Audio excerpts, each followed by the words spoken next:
Andriamanitra lehibe satria marina mihitsy ilay niteren'ny pasteur teo hoe andro vaovao ty androany ity dia tsy misy ohatran'ity. Latsinainy tamin'ny heriny tsy ohatran'izao. Dia mendrika omem-boninahitra Andriamanitra amin'izany satria izy no mandrindra, mahatateraka, mahatonga antsika tsirairay avy mbola afaka miaraka miombo-po eto indray. Tsisy omem-boninahitra eto na mitory-teny ety na antsika tsirairay avy ireo fa Jesosy irery ihany no omentsika voninahitra eto. Dia ataontsika araka hivavaka, anoho hivavaka kely tsika hoe Jesosy aoka ianao irery ihany no ivon'ity fotoana ity dia asan-drato ny vavaka ao. Raha eo ndreto indray izay mbola manohy ny vavaka, mbola te hiombona aminao bebe kokoa hatrany, te hitombo ny amin'ny fahalalànanao. Tsy te hoe ho fahalalàna fotsiny, tsy iriny fonay hoe ho fahalalàna fotsiny ianao dia hijanona eo amin'izany indray fa te ho tonga fiainana ato aminay Jesosy, tena izany ny irinay. Dia kasifio Jesosy ny fonay tsirairay avy dia ampianary izahay hipetraka eo amin'ilay toerana hoe zanakao tokoa. Dia nirina Jesosy ho zaraina eto dia aoka ianao no ampiteny ny vava amin'ny mpanomponao, ampiteny anahy ianao mba toetra amin'ilay messager tokoa sady hiantefany teny no mizara ny teny ihany koa anatin'izany. Dia aoka Jesosy fiadananao hitoetra aminay tsirairay avy ihany koa. Amin'ny anaranao vavaka izany vavaka izany mankasitraka raha eo. Amen. Tonoany eo akaikinao hoe ny fiadanan'i Jesosy ho aminao. Mahazo toerana ary.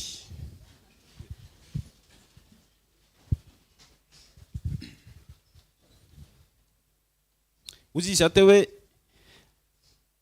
lundi vaovao androany, alatsinainy vaovao androany. Tsy mivery indroa ty fa androany misy dia omeny Jesosy tsika afaka miaraka mifampitatana, miaraka mifampahery. Dia lohatenitsika androany natao hoe ny fisian'i Jesosy eo amin'ny fiainanao irery ihany no mampisy fiadanana eo aminao. Amen. Raha tapahaka kely zany izy dia ohatran'izao hoe ny fisian'i Jesosy irery ihany no mampisy ozy izy dia mahapisy. Ohatran'ny hoe tsy aritra kely izy dia nataoko an'izay hoe mahapisy. Ya. Misy tenin'Andriamanitra ho vakiantsika ao amin'ny Jaona 4:7. Jaona 14:27. Mety efa rentsika ilay izy fa zavatra important be ao anatin'ilay izy manao hoe amin'ny anaran'i Jesosy. Jesosy ny teny tamin'ny mpianatra hoe fiadanana no avelako ho anareo, ny fiadanako no omeko ho anareo, tsy tahaka ny fanomezany izao tontolo izao no fanomeko anareo. Eo amin'ny parti io. Ny zavatra mitranga zany dia ohatran'izao. Fiadanan'Andriamanitra nomeny atsika dia navelano atsika tsirairay avy. Tena maro toerana ary ve zany fiadanana izany ao amintsika tsirairay avy. Teo ny teny hoe lazao ny eo akaikinao hoe fiadanan'i Jesosy aminao. Aiza ho aiza ny lanjan'izay rehefa miteny an'izay isika tsirairay avy. Mety hoe atao amintsika mantsy izay ilay filaza ilay izy mety any amin'ny hafa ihany koa fa rehefa mihaonitsika dia hoe pisy rahalahy, pisy ranabavy, fiadanana ilay izy. Inona ny tena lanjan'izany kay? Dia ilay izy ve atao satria izay ny ataon'ny hafa dia ohatra hoe pisy rahalahy, pisy azonareo ohatran'izay ve ilay endrika ilay izy. Sa manahoana ny tena ahitanao hoe ahoana izany lanjan'ny fiadanana izany? Ho azavaiko kely ilay izy. Misy fotoana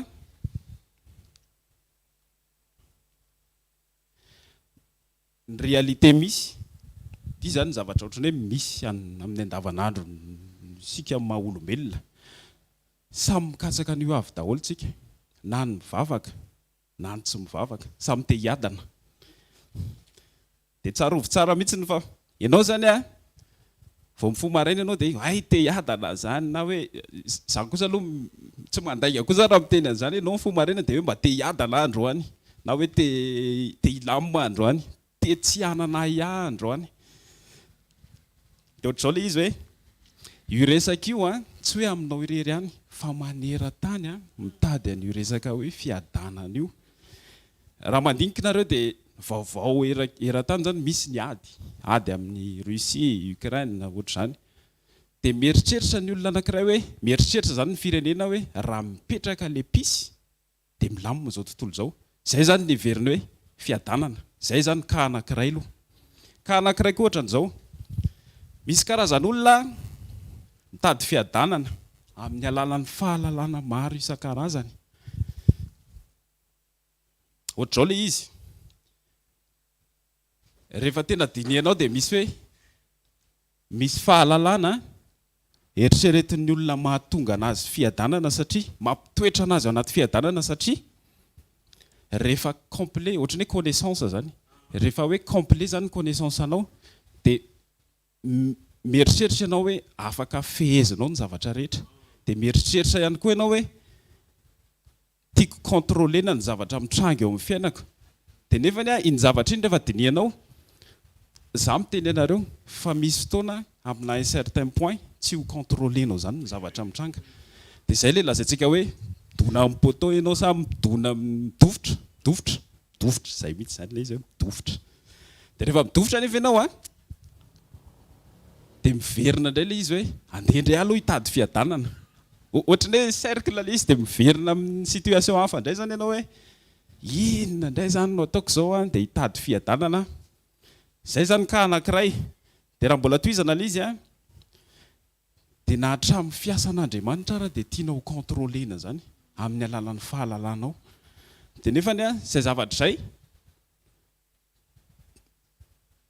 miantraika amin'ny olona maro be dia be, surtout olona hoe manana karazana standing izy hoe za kosa rangananao an'ity dia ty dia ty dia ty, fa ny fahalalana voarainao a mety ho diso eo anatrehan'Andriamanitra.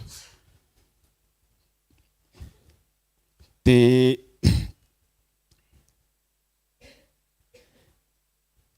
tenin'Andriamanitra dia efa milaza mihitsy hoe ny fihevitra ozy izy tsy mba fihevitrareo, tsy mba fihevitritsika zany. Za koa anatin'izany soma tsara mihitsy. Ya, satria misy zavatra zaraikely aminareo a. Nisy fotoana zany a anazavako ilay izy ohatr'izao ilay hoe manana fahalalana kokoa ianao dia eritreretinao hoe ianao no micontrôle ny zavatra rehetra. Misy fotoana zany a za tia manao mekanika, izay iray aloha. Dia misy fotoana rehefa mikirakira kely eo dia izay fahalalana eritreretiko hoe reto zany a possible ho takatro sy mety havahan'ilay olana misy dia mandeha mizotra any amin'izay lalan'izay a. Fa mametraka an'Andriamanitra, mametraka an'i Jesosy hoe ato ianao fa za ato. Dia nisy fotoana nisy simba ilay fiaranay izay taloha dia mikirakira ianao zany zao.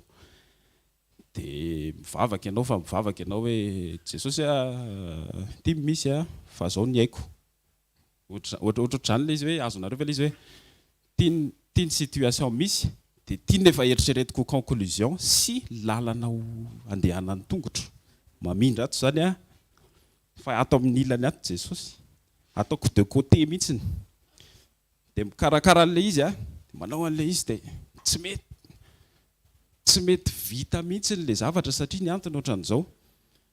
Ray aloha ilay izy mihinana amin'ny fotoana anao be, dia ny faharoa ilay izy a mampisaraka anao amin'ny fifandraisana amin'Andriamanitra mihitsy satria rehefa tena ifatohanao ilay zavatra tsy tokony ifatohanao raha ny tokony ho izy a dia mandeha dofotra izay, dofotra indray ianao.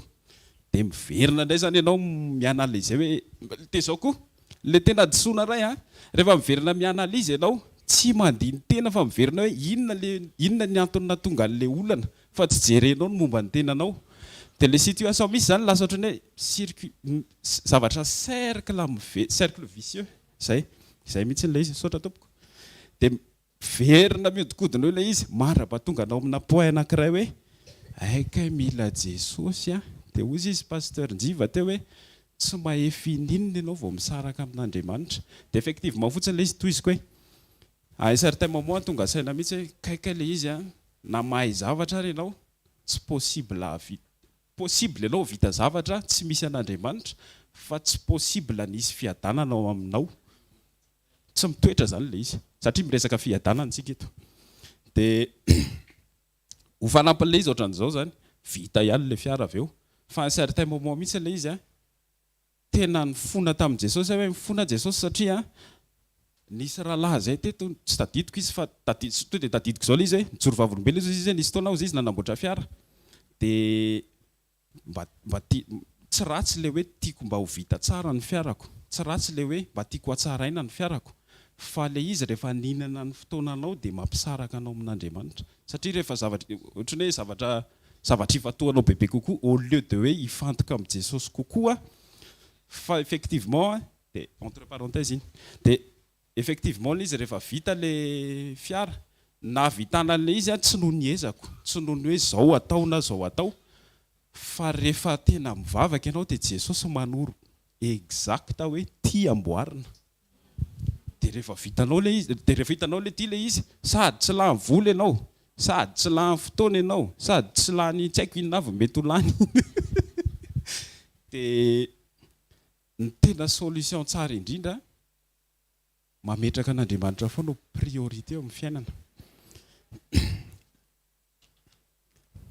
Manarak'izay toizako le izy.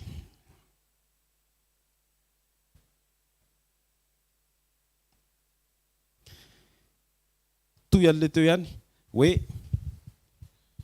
rehefa misy zavatra mitranga le hoe amin'ny alalan'ny indraindray misy karazan'olona mitady fiadanana amin'ny alalan'ny connaissance, amin'ny alalan'ny fahalalana. Indraindray matetika zavatra mitranga ihany koa rehefa misy zavatra mitranga eo amin'ny fiainanao, ninona mety endrika situation dia maika be ianao hitady solution, maika be ianao hoe andeha ataoko an'ity aingana aloha satria tsy manontany ny havian'Andriamanitra akoriny.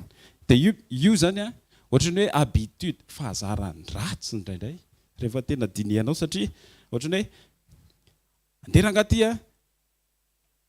raha very zao ohatra ity téléphone ity dia inona ny réaction anao voaloha? Téléphone-anao zany raha ohatra very dia inona ny réaction anao? Ianao ihany dia mahita hoe andeha anao an'izao tampoka, andeha anao an'izao aingana, fa tsy hoe andeha hivavaka aingana, andeha anao.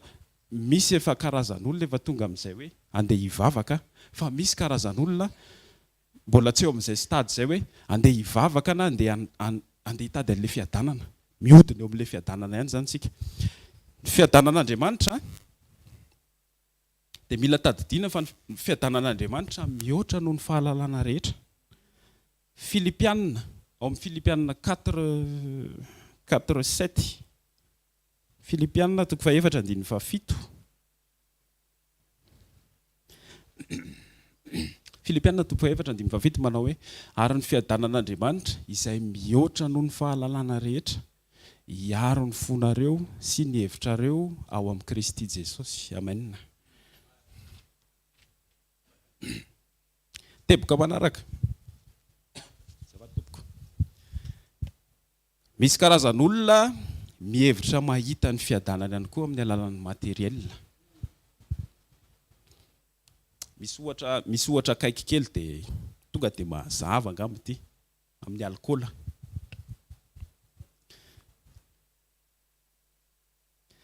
Efa nandinika an'izy io hoe ohatra nahoana izany olona izany rehefa mitady amin'ny fiadanany amin'ny alalan'ny toaka, fisotroana toaka. Dia rehefa mandinika tokoa izay aloha hitako satria mety misy kahafa ihany koa fa zavatra mitranga ilay izy hoe misy fotoana ny olona rehefa tafiditra ao anatin'ilay fahamamona dia mahay maneho fitiavana, fa izao ilay fitiavana azontsika atao hoe fake, fosika, saritsariny.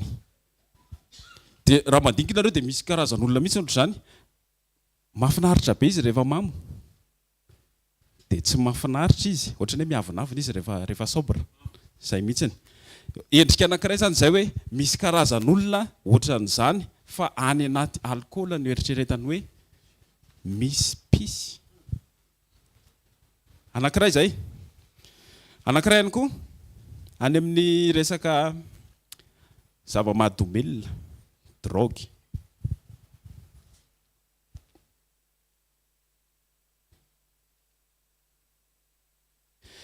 Io resaka drogue io a tsy eto amintsika ihany fa maneran-tany io tena zava-doza mihitsy ary tena manimba ny olombelona.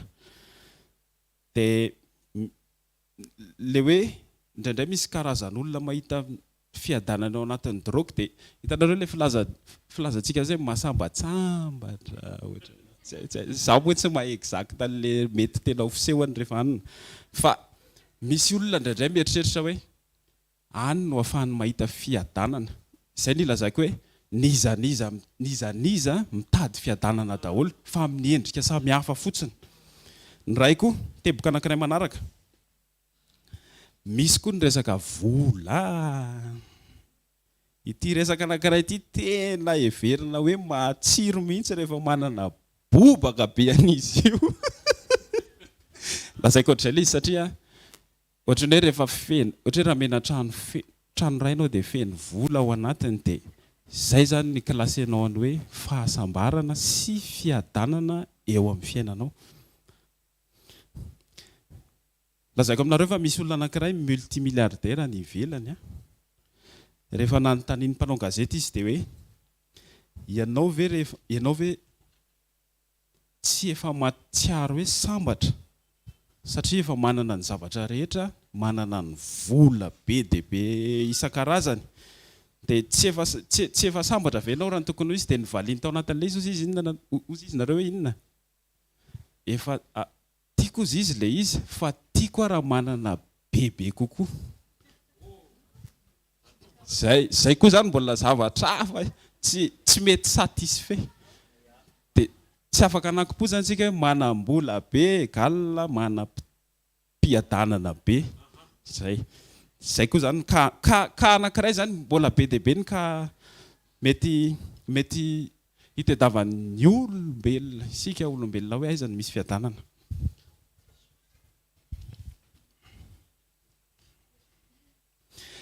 Tantaran'izany zavatra zany satria rehefa mitranga ilay izy ankehitriny amin'izao fotoana izao zavatra récent daholo zany zavatra misy dia maneho fa hoe andro farany izao fotoana izao, andro farany izao ny zavatra mitranga zany tsisy hoe mandehandeha ho azy zany fa tout est spirituel. Dia misy tenin'Andriamanitra ity jerentsika ary hovakintsika ao amin'ny 2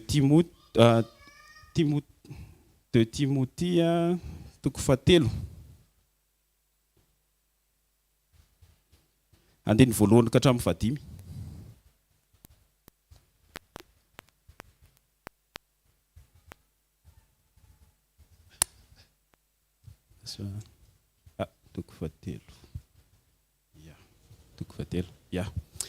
Rehefa hita zany dia vakiana amin'ny anaran'i Jesosy manao hoe fa aoka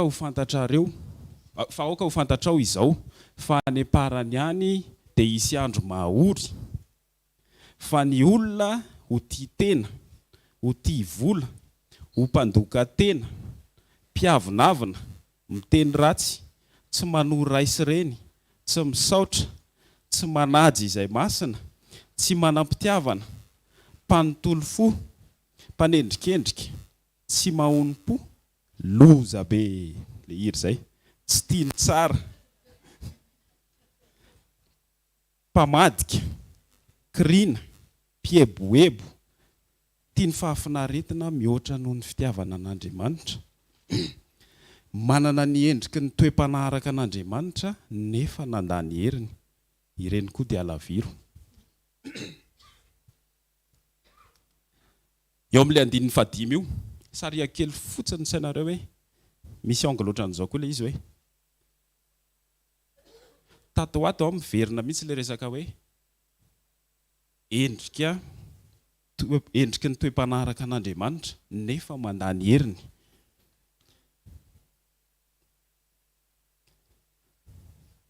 Tadidio fa betsaka ny olona mahay maneho vokatry ny fanahy na mivavaka na tsy mivavaka dia izany tena zavatra marina satria ohatran'izao ilay izy alabaziny namorona n'Andriamanitra antsika dia tahaka ny endriny, izany hoe à son image. Dia iny image iny ao amin'ny Genesis toko voalohany 7:20 no milaza an'izay hoe Genesis toko voalohany 7:20 manao hoe ary Andriamanitra nahary ny olona tahaka ny endriny tahaka ny endrik'Andriamanitra no namoronany azy lahy sy vavy no namoronany azy. Dikan'izany hoe isika reto dia natao tahaka ny endrik'Andriamanitra fa kosa tsy Andriamanitra. Dia rehefa nikreny asao ny image isika tsirairay avy reto efa atao anatintsika ke zany le vokatry ny fanahy. Tsy natao zany hoe ianao kristianina dia efa misy vokatry ny fanahy dia ry tsy kristianina dia tsisy vokatry ny fanahy fa misy daholo ireo.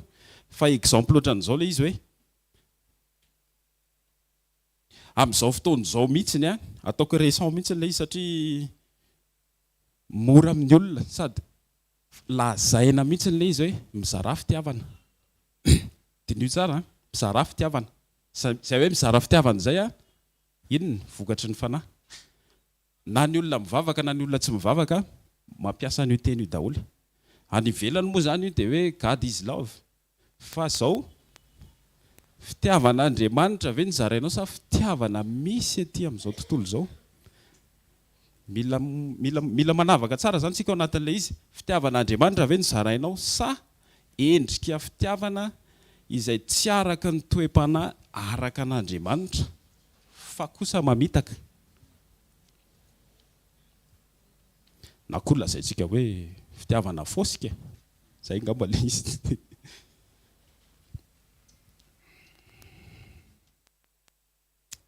Misy ohatra raisiko kely vetivety dia miresaka fitiavana tsika ito toy an'ilay hoe fiadanana teo fa ireo zavatra mifampiankina be mihitsiny. Raisiko ilay izy ka amina couple zany mita hoe misy fitiavana, tsisy fitiavana, misy fitiavana fosika, tsy fantatro ohatra. Fa exemple ilay izy hoe raha ka ana couple anankiroa mpivady. Raha efa fantany hoe misy tension ao anatin'ilay fiarahan'ilay mpivady ohatra zany.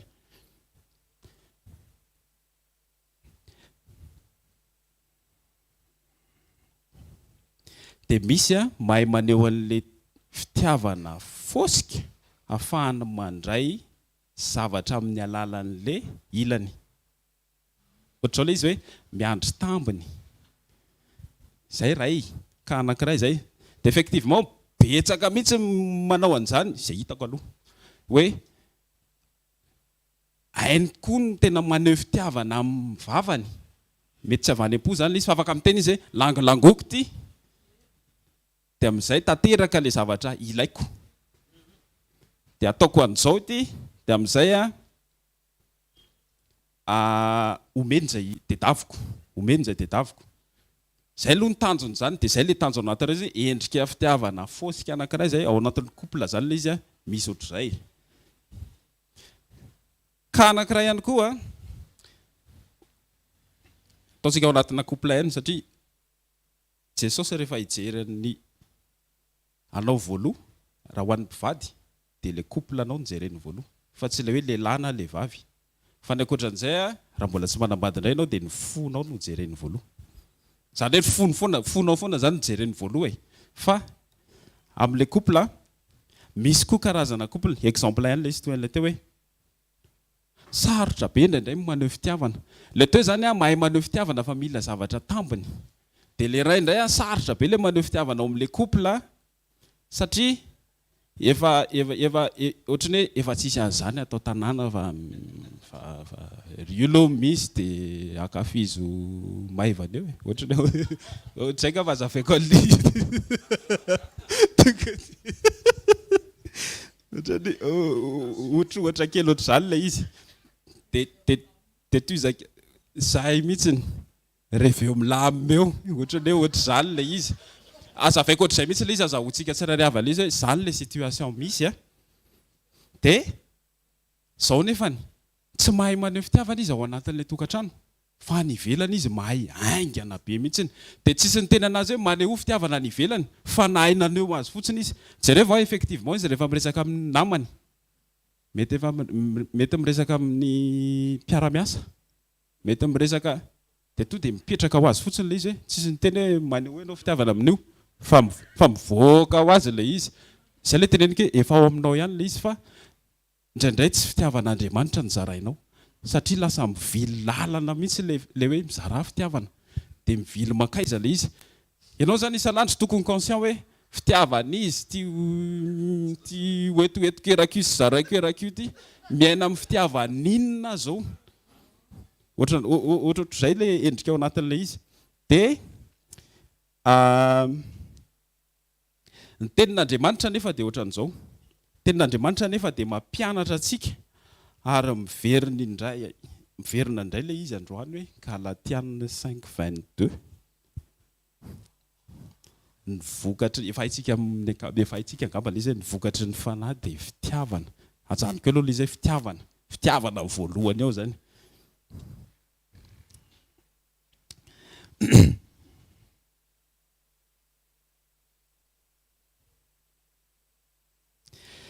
Noho izany mila miverina amin'ny fitiavan'Andriamanitra marina isika tsirairay avy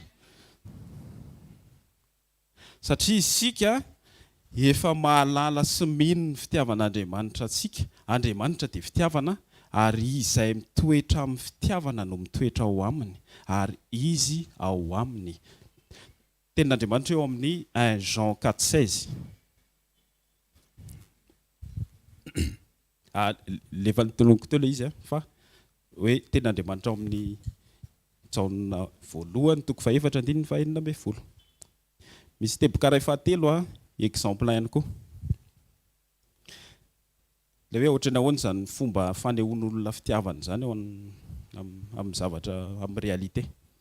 Misy koa endrika anankiray heverin'ny olona hoe fanehoana fitiavana ny fanaovan-tsoa. Dia izaho tsy miteny hoe aza manao zava-tsoa na hoe aza manao asa soa. Be dia be ny olona manao asa soa dia tena tsy diso ianao raha manao an'izany. Dia tsy miteny hoe aza manao an'izany fa tohizo izany. Fa izao raha ny fitiavan'i Kristy no manery anao dia ataovy. Fa raha tsy ny fitiavan'i Kristy fa mila manao asa soa amin'ny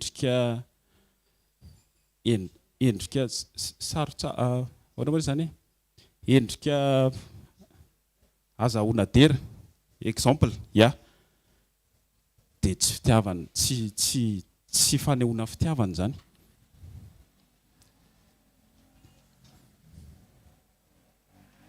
Tadidio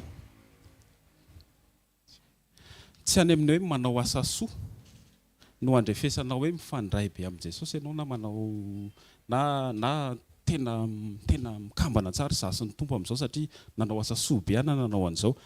Eto mbola mamerina hoe tsy midika hoe aza manao asa soa fa mila manontany tena foana ianao hoe inona no mampirisika anao hanao asa soa. Dia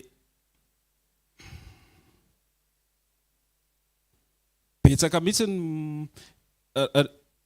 raha ny réalité misy izany amin'izao tsy afaka ny faninana mihitsy ianao amin'ny hoe ry efa navita asa soa be na ry fa tadidio fa ny tena mpanao asa soa dia ny olona tsy kristianina ary maneran-tany io to dia resiny za to dia miteny resiny satria izy tonga dia fantany hoe tiany ataoko dia tia izao fa tsy mila mivavaka izy, tsy mila manao iny izy fa to dia alefany fotsiny anazy ahafahany mahita hoe tiany tanjona dia tiany résultat azo rehefa misy zavatra atao.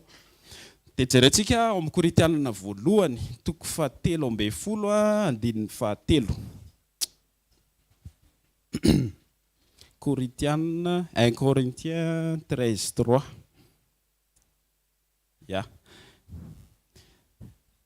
amin'ny anaran'i Jesosy manao hoe ary na dia omeko hoan'ny malahelo aza ny fananako rehetra ary na dia atolotro hodorana aza ny tenako kanefa tsy manana fitiavana aho dia tsy mahasoa ahy akory izany. Dikan'izany hoe tsy any amin'ilay hoe manao ezaka be manao asan'Andriamanitra be dia be izay koray tsy hoe manao asan'Andriamanitra be dia be ianao zany afaka manao an'izany fa rehefa tsisy fitiavana dia kipantsona fotsiny ozy izy le torotely rahalahy teto izay.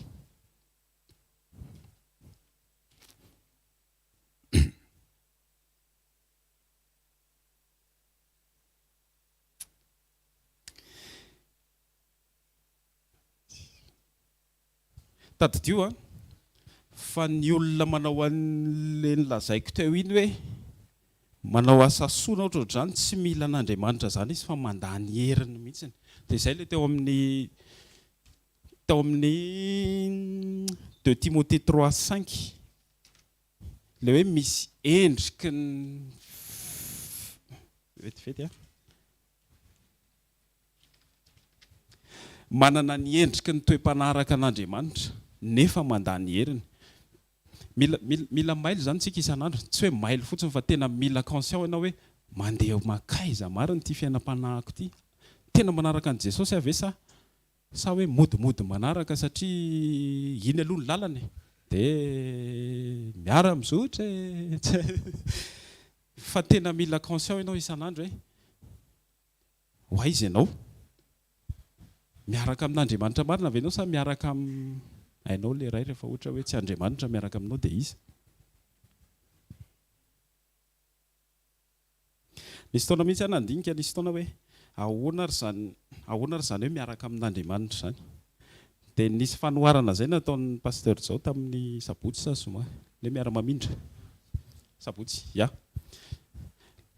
Raha miaraka amin'i Jesosy zany ianao dia tsy afaka anao hoe aty ny lalako dia ary ny lalanao Jesosy, na mandeha ohatran'izao aty ny lalako dia ary ny lalan'i Jesosy, na mifamadika amin'izay na ary ny lalako dia mahitsy Jesosy.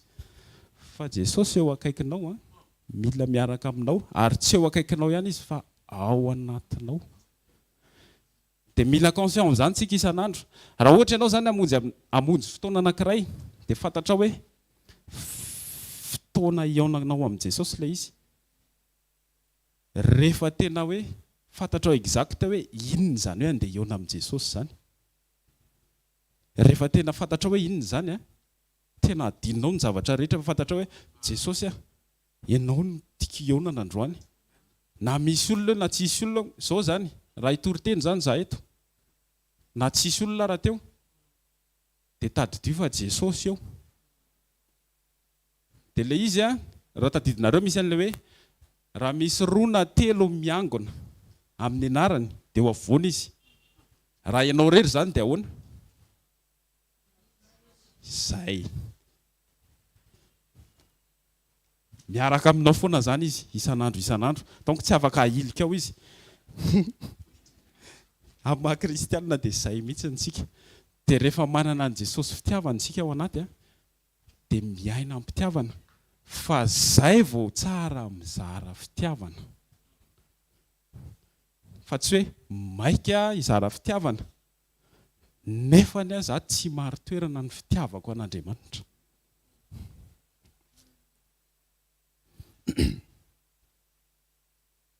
Ya.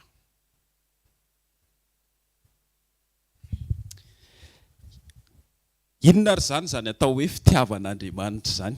Satria ilay izy ohatran'ny hoe Andriamanitra dia fitiavana zao, Jesosy dia zao. Ao amin'ny Koretianina 1:17. Diso Koretianina 1:17, 1:17 (4 ka hatramin'ny 9). Rahantsika mamaky izy io. Inona zany atao hoe fitiavan'Andriamanitra? Miara-mamaky tsika amin'ny anaran'i Jesosy fitiavana mahari-po sady mora fanahy, ny fitiavana tsy mialina, tsy mirehare, tsy mieboebo. 5. Tsy manao izay tsy mahamendrika, tsy mitady ny azy, tsy mora sositra, tsy manao otrim-po, tsy mifaly amin'ny tsy fahamarinana, fa miara-mifaly amin'ny fahamarinana kosa. 7. Mandefitra, tratra ny zavatra rehetra, mino ny zavatra rehetra, manantena ny zavatra rehetra, maharitra ny zavatra rehetra. 8 farany. Ny fitiavana tsy ho levona mandrakizay fa raha ny fahamanina dia volevona, na ny fiteny tsy fantatra tsy dia hitsahatra, ny fahalalana dia ho foana. Alleluia. Amen. Hainareo amin'izay hoe inona zany fitiavan'Andriamanitra? io ten'Andriamanitra io tena marina be mihitsiny. Dia io nefany a travitsika isan'andro. Aiza ho aiza ny situation, aiza ho aiza ny situationko androany amin'ny teny manoloana an'izany hoe miaina amin'ny fitiavan'Andriamanitra izany. Lasa miresaka momba ny fitiavana antsika satria tamin'ny voalohany ilay fiadanana, fa izao nefany tsy mitoetra izany ny fiadanan'Andriamanitra raha tsy misy fitiavana ianao. Fitiavana izany izay vao misy ny fiadanana.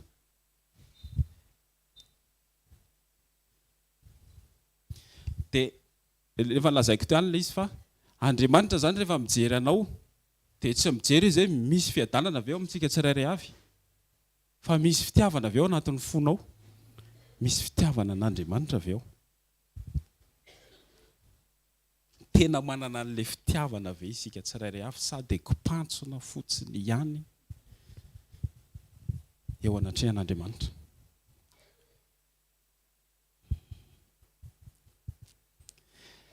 Lohatenintsika tamin'ny voalohany dia manao hoe avero kely fotsiny ilay izy hoe ny fisian'i Jesosy irery eo amin'ny fiainanao no mampisy fiadanana eo aminao. Amen. Ahoana ary izany hoe fisian'i Jesosy eo amin'ny fiainanao izany? Ohatran'ny hoe tapany faharoa ilay izy.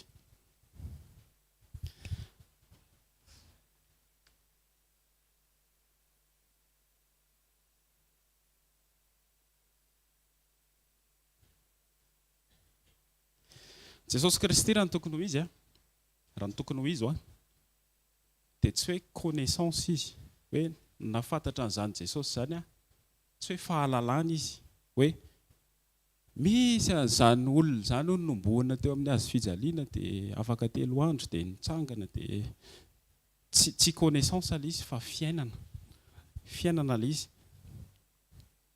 Ten'Andriamanitra ao amin'ny Jaona 4:12 andininy 4.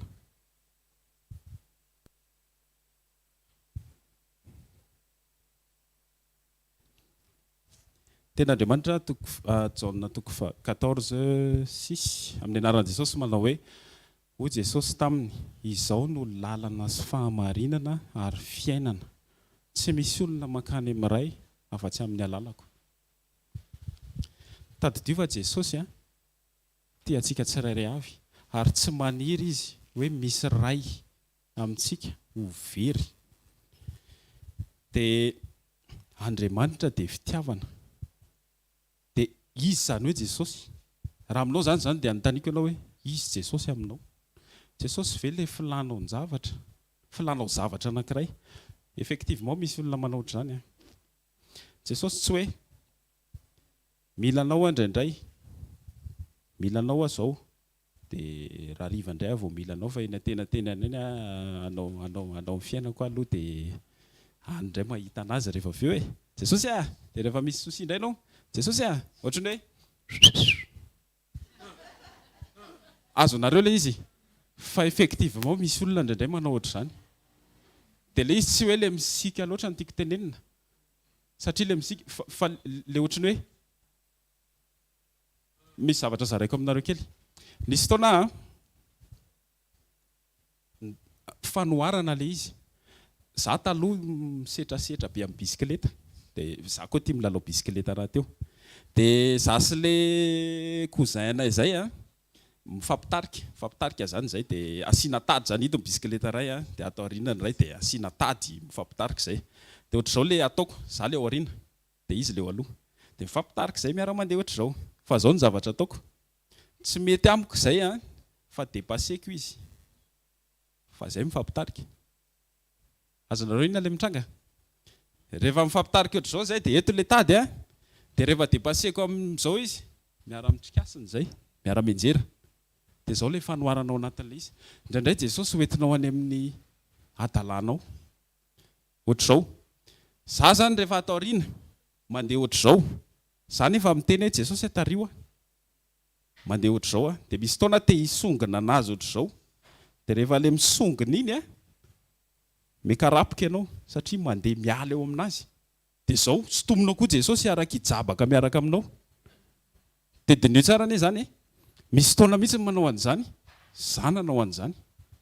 dia misy fotoana ianao izay le fanoharana tiako tenenina le bisikileta roa dia mideba dia mitsikasina. Misy fotoana Jesosy hoentinao any amin'izay hitiavanao azy. Dia rehefa mijabaka ianao nefany miantso anazy ihany. Dia ohatrany hoe mialatsiny raha miteny an'ity, ndraindray ohatrany ny ataontsika hoe totosy izy. Ohatrany hoe ianao izany manimby taolana anazy. Dia ndraindray misy karazan'olona tena hoe Jesosy izay ny ilaivako anao. Mila rehefa mila amin'ny fotoanako, tsy mila rehefa tsy mila rehefa milamina ny fiainako. Dia nefa ianao rehefa midofotra, miverina indray ilay izy hoe midofotra dia mitady anazy ihany. Fa izao tadidio, Jesosy mamindra fo. Dia matoa ianao mbola eo amina situation anankiray, miandry anao. Rehefa tonga amina teboka anankiray izany hoe eto ilay maximum dia hitady an' Jesosy ianao. Eo ilay kion-dalana. Dia ahoana ny safidinao? Hitodika any aminy ianao sa anohy indray dia hitondra an' Jesosy any amin'izay tianao hitiavana, tianao andehanana, sa hitondra anaiko tarihan'i Jesosy? Ary ny ten'Andriamanitra dia miteny hoe izay tarihin'ny fanahy no zanak'Andriamanitra. Tsika nefa milaza hoe zanak'Andriamanitra. Dia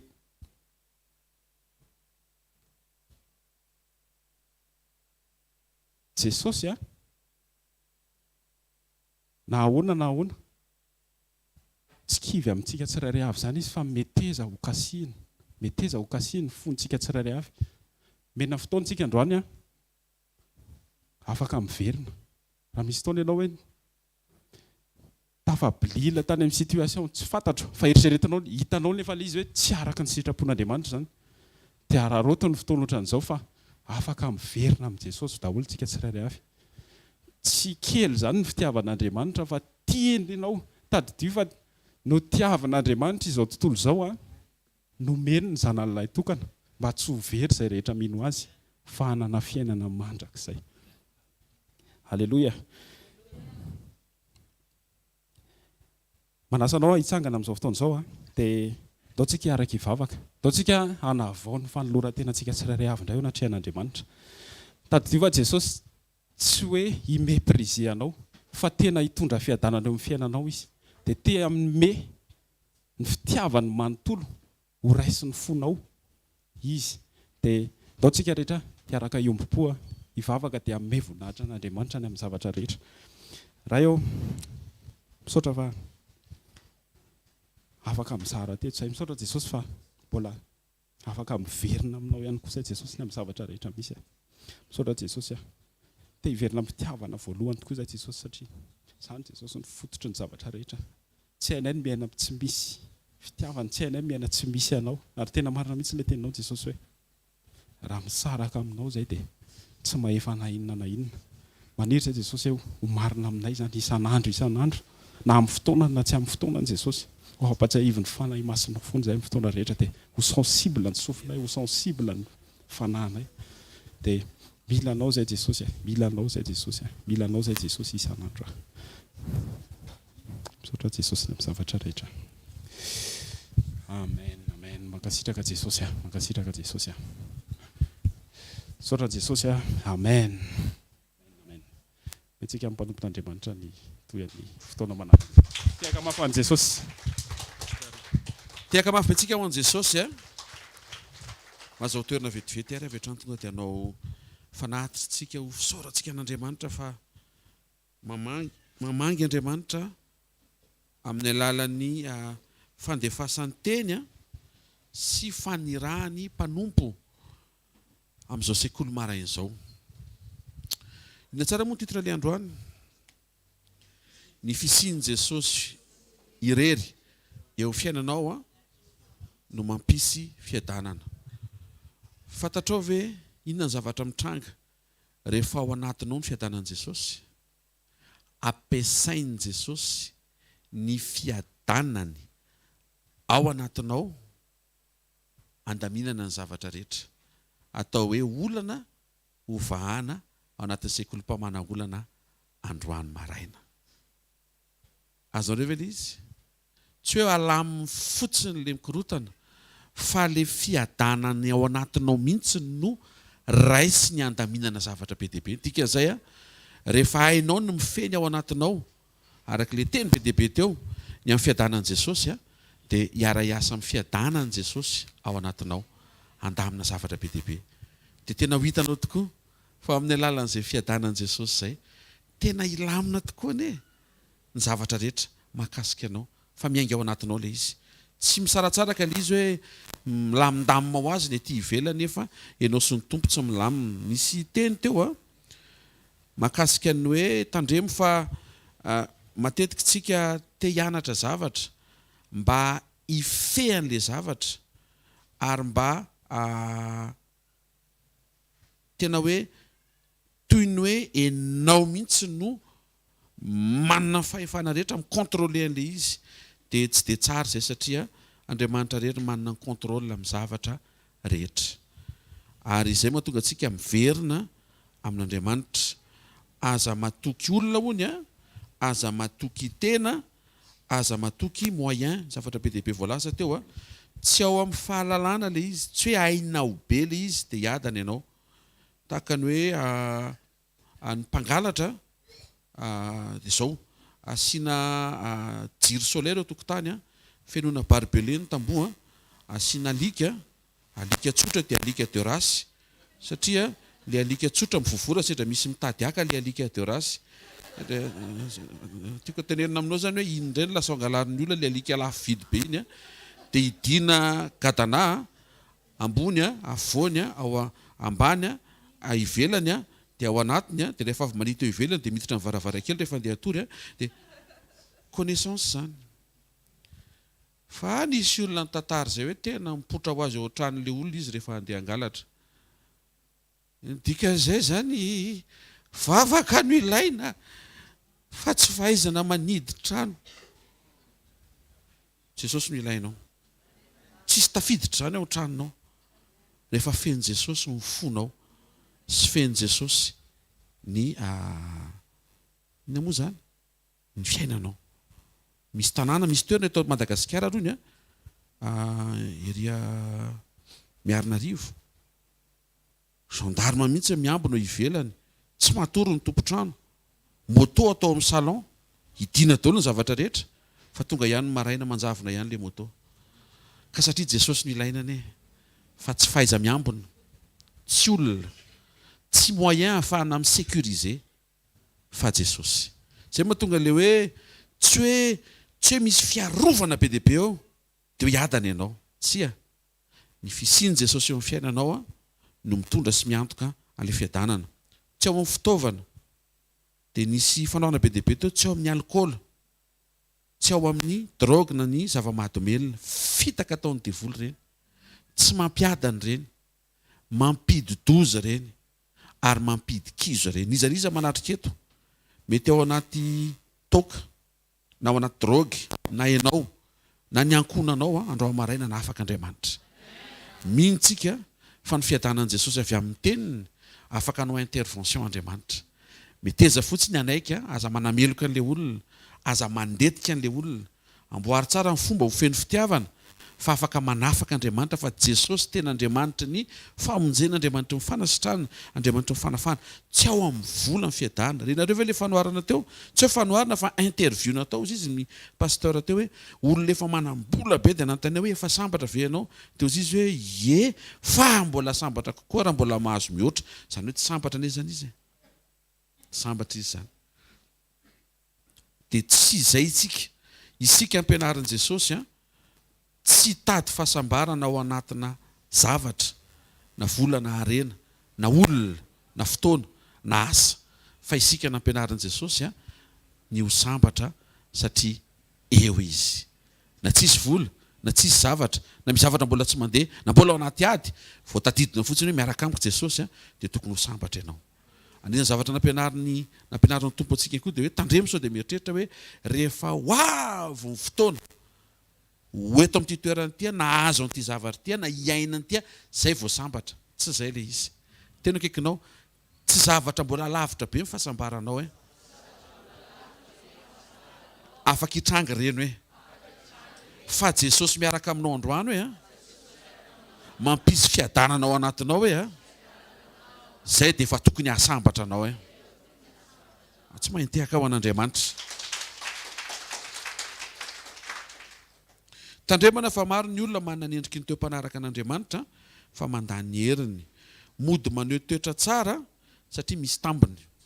Ny ahafantarana an'izay rehefa tsy mamaly an'ilay zavatra irinao, le olona nanaovanao an'ilay izy dia izay miprofo fa niandry tambiny ianao. Dia tsy izay no ampianarin'i Jesosy antsika. Zavatra ampianarin'i Jesosy antsika satria nanehoantsika dia tokony maneho an'izay. Na hamaly an'izay ny olona na mety mbola tsy mamaly an'izay aza. Amen. Ao io ny olona ozy izy ny mpanompon'Andriamanitra teo hoe tsy mahay maneho fitiavana ao an-trano fa ohatran'ny tonga dia mahay maneho azy any ivelany. Tsy ohatr'izay koa Andriamanitra sy ny fiarahana aminy fa ao an-tokantrano aloha no hamaritana ny fiovanao. Zay vao ny olona manodidina sy ny olona mifanerasera aminao. Aleloia. Tsy afaka ho tafatoetra koa nefa ny fiadanana raha tsy ao ny fitiavan'Andriamanitra. Mahita olona feno fiadanana andro amaraina miala eto. Ary ny tompony hanampy anao mba ho hainao no mitahiry an'izay fiadanana izay. Be dia be ny zavatra mitranga amin'ny famofao, angalatra an'izay fiadanana izay fa aza manaiky. Ohatran'ny mety ohatran'ny mitady ho sorena fa aza sorena. To dia sy fiadanana tsy fifaliana be indray satria maninona miaraka amin'Andriamanitra. Ary tsy Andriamanitra nanao an'ilay izy fa mety olona.